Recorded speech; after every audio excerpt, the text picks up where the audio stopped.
안녕하세요. 요기요교회 이성재 목사입니다. 지난주 토요일날 기도하러 오셨죠? 이번 주도 함께해요. 오늘 묵상할 본문은 고린도후서 11장 1절부터 15절까지의 말씀인데요.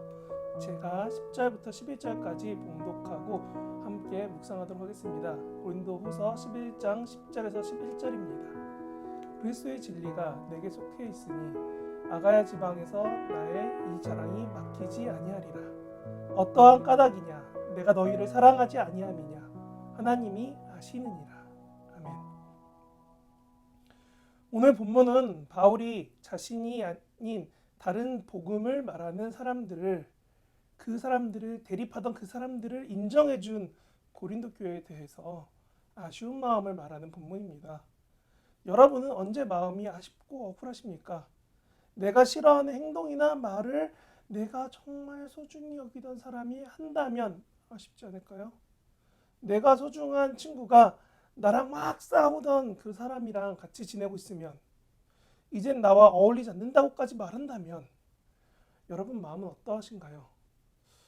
바울이 이 상황에서 답답하고 어려운 가장 큰 이유는 바울의 사도성을 부정하며 바울과 같이 사역하는 것은 어리숙하다고 말하는 사도로서 목회자로서 대접을 못 받는 바울은 사실 문제있기 때문이 아니냐며 고린도 교회에 와서 바울의 전통성이라는 이름 아래 고린도 교회를 설득하여서 결국 바울의 대적들과 싸운 게 아니라 바울의 대적들 플러스 고린도 교회와 바울이 대적하게 만드는, 그래서 마음 상한 바울이 이렇게 말하는 겁니다. 내가 너희에게 알려준 것이 아닌 나를 깎아내리는 이들이 잘못된 복음을 전하는 이들이라고요. 사실 바울이 고린도에 있는 그리스 지역을 전도할 수 있는 그 이유는 사도행전 15장에서 회의를 통해서 정해졌습니다. 바울이 유대인이 아닌 헬라 문화인 로마 사람들을 전도하는데 문제가 없다라고 꽝꽝꽝 했던 회의가 사도행전 15장 회의입니다. 그런데 오늘 고린도까지 찾아온 예전에 바울처럼 열심히 과한 이들은 바울의 정통성을 가지고 시비 걸면서 바울은 가짜이고 본인들은 진짜라고 말합니다. 저는 이런 모습을 종종 이단들한테서 보긴 했거든요. 이렇게 성경은 이렇게 해석해야 돼. 우리가 말하는 게 옳아라고요. 그래서 바울이 다른 성령, 다른 복음은 없다라고 확정지어서 말하는 겁니다.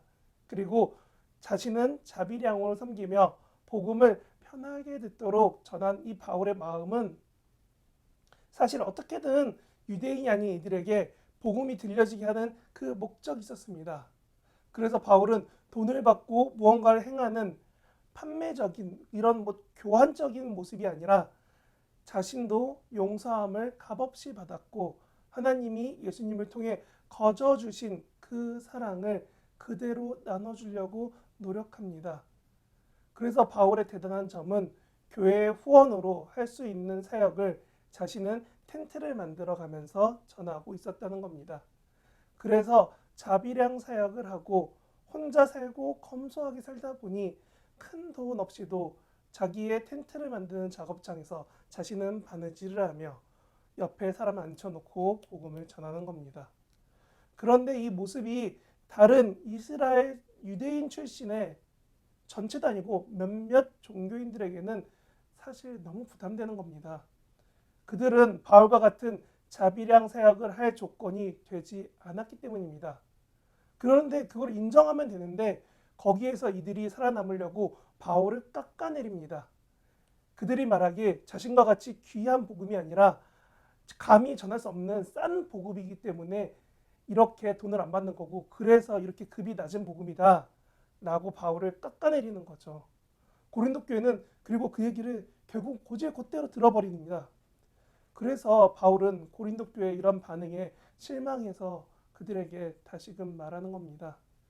진실한 하나님의 사랑에 대한 복음의 이야기가 아니라 단지 자신들의 유익을 위한 변명이 섞인 말을 하고 있다는 것을 알았기 때문에, 아니 여러분도 아시잖아요.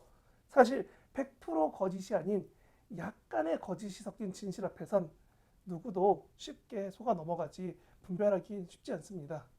바울의 입장에서 보면 속인 유대인 출신의 사람들도 그렇고 그들을 받아준 고린도 교회도 그렇고 모두 결정에 대한 책임을 질 것이라고 말하는 겁니다. 그런데 여러분은 어떠신가요? 여러분의 선의가 오해가 되고 나의 소중한 사람들이 갑자기 나를 떠나고 다른 사람들은 나를 모함하고 믿었던 이에게 배신당하고 너무 어렵지 않을까요? 저도 선교사이신 지인분들이 가끔 자신들의 과거를 이야기해 주시는 걸 듣다 보면 정말 선교사인지 동네 호구인지 모를 만큼 힘들게 사역하신 분들의 이야기를 들어왔었습니다. 그런데 그분들이 그 사역지에서 뒤통수 맞아가며 힘들게 복음을 전하는 가장 중요한 이유는 복음을 가진 자로 그것을 전하는 것을 사명이라고 믿으며 살아내셨기 때문입니다. 오늘 하루 내 주변에 나는 복음을 갖고 있는 사람, 복음을 전하는 사람으로 살아내려고 노력하십니까? 누군가 말합니다. 기독교인으로 모든 것을 참고 수고하고 인내하세요. 그러면 그들이 당신을 보고 믿을 겁니다. 라고요. 다소 강압적인 말이라 아니라 이런 언론에 말하기도 합니다. 하지만 저는 여러분에게 다시금 말합니다. 여러분에게 조금이라도 관심 있는 사람들은 아니 세상에서 만나는 거의 모든 사람들은 여러분이 하나님을 믿는 사람인 줄 알 것입니다.